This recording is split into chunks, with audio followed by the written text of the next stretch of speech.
Yes, you, watching this video. Do you want to own a piece of Scribbler? Only not a lock of hair or blood or flesh or anything else that will get you in trouble with the law? Well, now you can, with t-shirts, hoodies, tote bags and mugs featuring Obab Scribbler at her TeeSpring store. You know you want to. I shall now stop talking in third person and send you on to the video. Be lovely to each other and enjoy the show.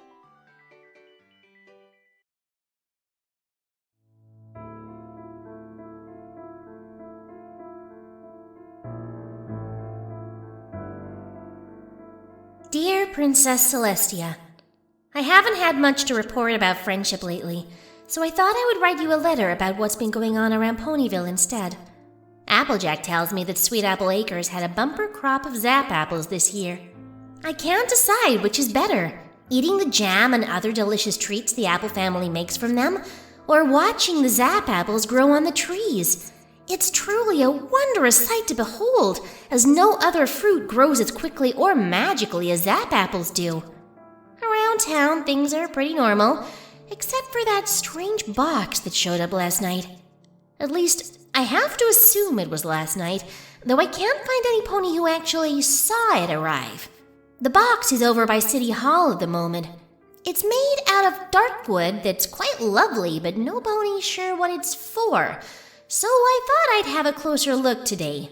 Oh, and before I forget, the Cake's twins turned a year old yesterday.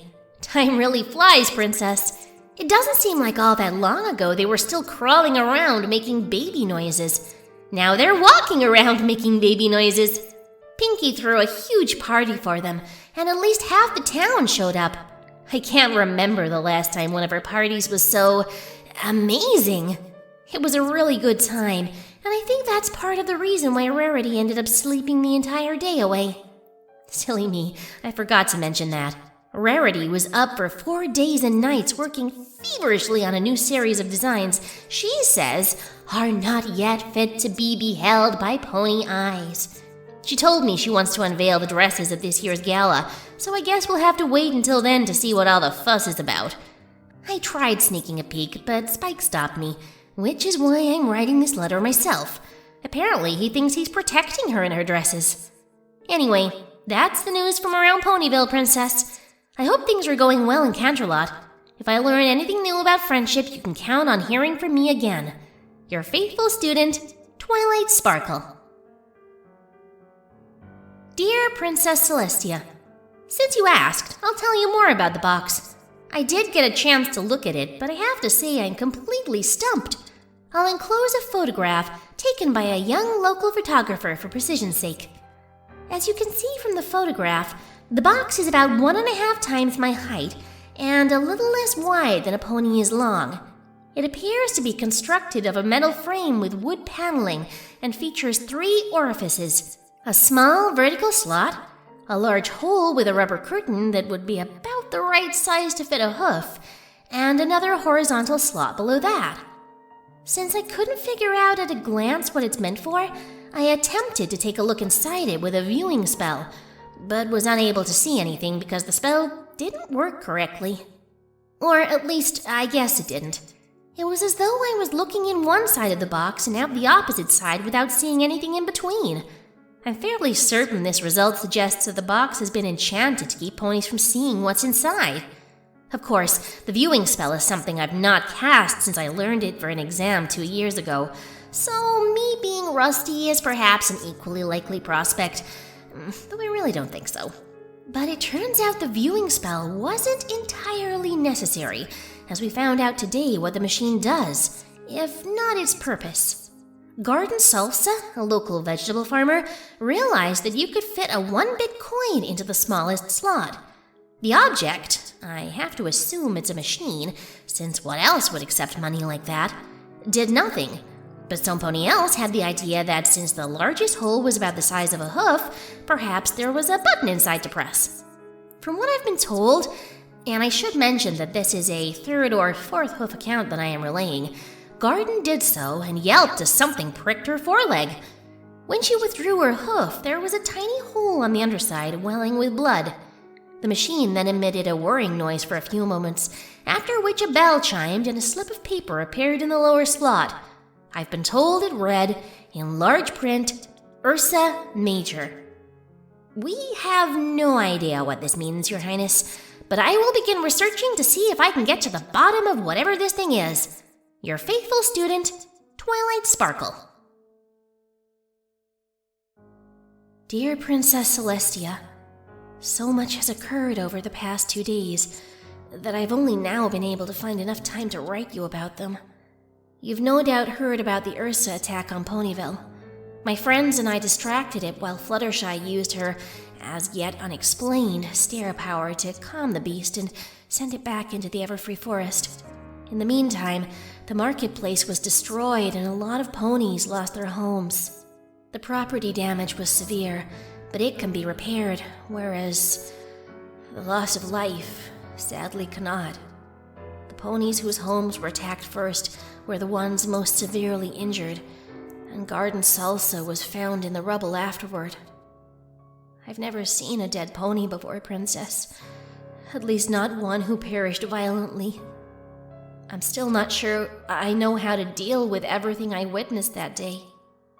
I mention this terrible news because it was shortly after the cleanup began that some pony, I think it was Carrot Top, who had been Garden's friend and who was the one who had suggested she use the machine, remembered the slip Garden had gotten from it, the one that read Ursa Major. Needless to say, this caused a ripple of panic in town. Some said that the machine had predicted Garden's death. Others thought that it had prognosticated the attack on the town and could be used to tell the future. A couple of ponies called for its destruction, suggesting that it might actually have caused the attack. This is no less ridiculous a notion than the first two, though I must confess the motives behind the Ursa's attack remain unknown at this time. Fluttershy only said that it was confused and angry after a mishap with a beehive. At this point, a number of other ponies rushed to the machine and put bits in it to see what else it could predict or produce.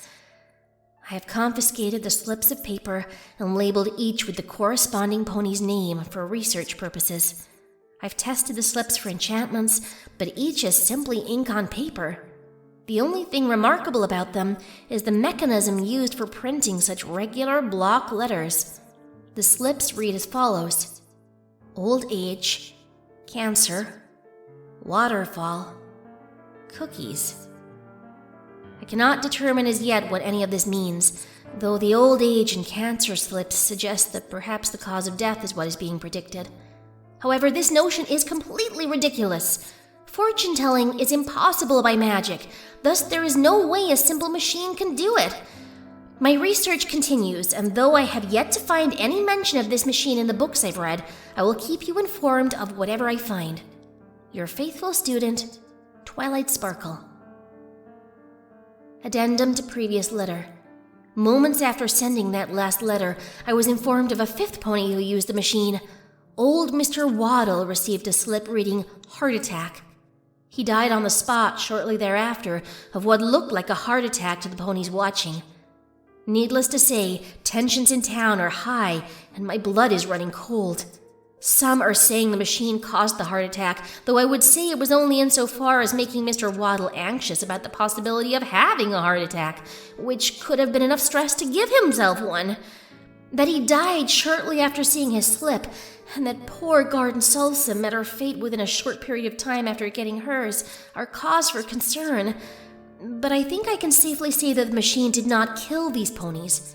After all, Minuet has not aged into an old mare overnight, nor has Sea Swirl been tossed over a waterfall, though I hear she has cancelled a planned whitewater rafting trip. The mayor has declared that the machine be placed under lock and key until we have discovered its true purpose, and I think that is the best solution for the moment. With trepidation and hope, Twilight Sparkle. Dear Princess Celestia, if what you say is true, then we are dealing with something far beyond the understanding of mortal pony. I hope that you can arrive soon, though I understand that the negotiations both you and Princess Luna are mired in must be prioritized. I write with disturbing news. As I said in my last letter, the machine was placed in City Hall's only jail cell yesterday on the mayor's order. It took 4 strong stallions to even begin to lift the machine, as though it were determined to remain in place. Of course, it's silly to ascribe sentience to a machine, but I myself watched as Big Macintosh and the others loaded the machine onto a cart and took it to that jail cell. He told me afterward that the cell had been locked with a key only the mayor has access to. This morning, the machine was back in its original place. The cell was still locked and the keys had not left the mayor's side during the night. I'm so frightened, Princess. We all are. At first it was a curiosity, and then a threat. Now it's become a menace. Ponies are talking and I have no idea what to do. Worse yet, I'm still coming up short on my research. I mean, there's not even a smidgen of an iota of a clue about this thing in any book I've gotten my hooves on. I vow I won't rest until I discover the meaning behind this machine. But I'm not sure if I can. Your fearful student, Twilight Sparkle. Dear Princess, at your behest, I will do everything in my power to destroy the machine. Before I do, however, I must inform you of the slips that have come out since my last letter. Ponies keep using it. It's like wanting to know how you'll die is some addiction. I certainly don't want to know, but every pony else seems fascinated by this stupid thing. Out of the 20 ponies who have used the machine, the results have been 5 old age, 2 cancer, one of which was specified as pancreatic, 4 natural causes, and then dragon, cider, bunnies, infidelity, Manhattan arms, muffins, Derpy was understandably very distressed by that, stampede, barn collapse, fire, and finally, drowning below ice. The mayor declared that the machine is now to be kept under guard 24 hours a day and that no pony else will be allowed to use it. I hope that when I next write, it is to inform you of the machine's destruction. The whole situation is so morbid, Princess. Why would any pony make something like this? Your determined student, Twilight Sparkle. Princess, it happened again. It took me 2 days to work up enough spells to break the damn thing. Machine. But I killed it. It was gone. Totally destroyed. And then it came back. I want to emphasize how difficult demolishing this thing was. I used fire, ice, lightning, and acid spells. I tried shaking it apart, crushing it, and beating it with hammers. Finally, I just flung it straight up and let it fall. But it survived all of that. After so much exertion, I was too exhausted to continue, so I rested while others worked at it with rocks and tools. My nap ended up being a full night's sleep, and in the morning the thing was completely untouched. I noticed that no pony was out save the 2 guards, and even they were giving it a wide berth. I went through every book on evocation that I have in this useless library until I found one that would destroy it in pretty much every way possible at once. I cast that spell. I haven't put that much of a strain on my magic since I sent the Ursa Minor back into the Everfree Forest, and that was 4 spells cast together, not 1. I watched as the machine was taken apart piece by piece, and then those pieces disintegrated at the molecular level. Finally, the cloud of particles collapsed in on itself and exploded. Seeing the pieces got me no closer to understanding what the infernal thing is, or how it works, by the way. There should be no way that thing could ever come back. The town's ponies applauded me for a job well done.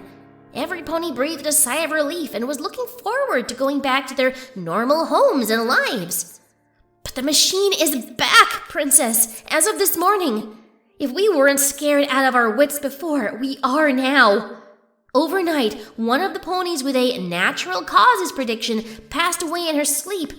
The doctor confirmed the cause of death. There's talk from ponies of wanting to move away, and at least one family already has.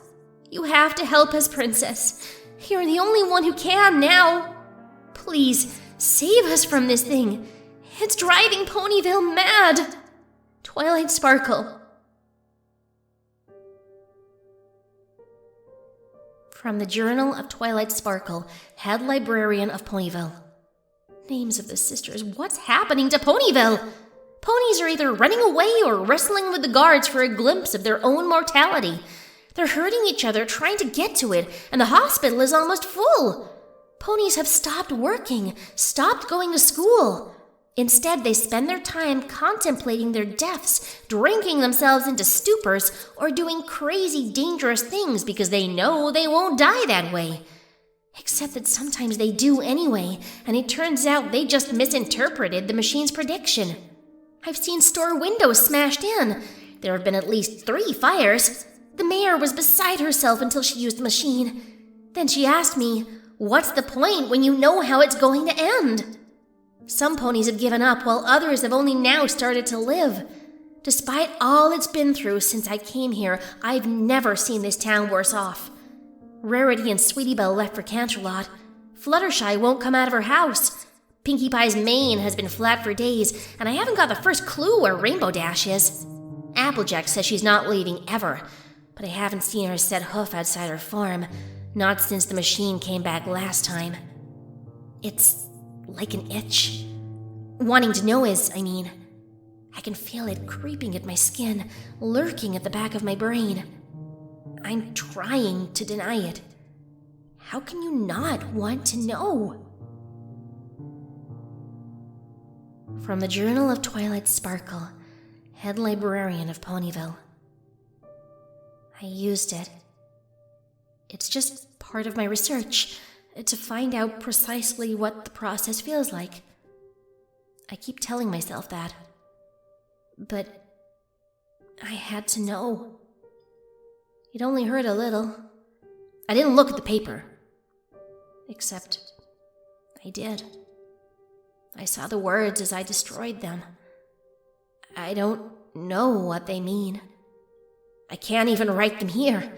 If I don't write them down, they won't become real, right? We all have to die someday.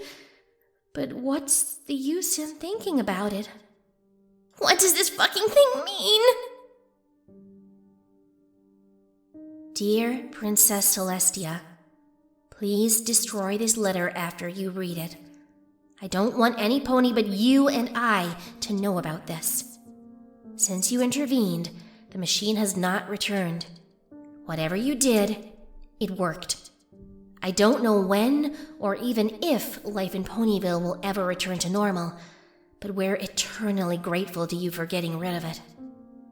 I don't know how you did it, but I do know what you tried at first.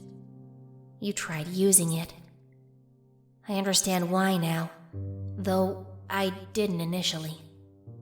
Because you're immortal, you thought you could confuse it and destroy it with logic. But that didn't happen. I saw your face as you read the slip, and then I ran home because I couldn't deal with the thought of you dying. The thing is, I know what your slip said. It said exactly the same thing as mine, didn't it? What does it mean, Princess? Will we ever know?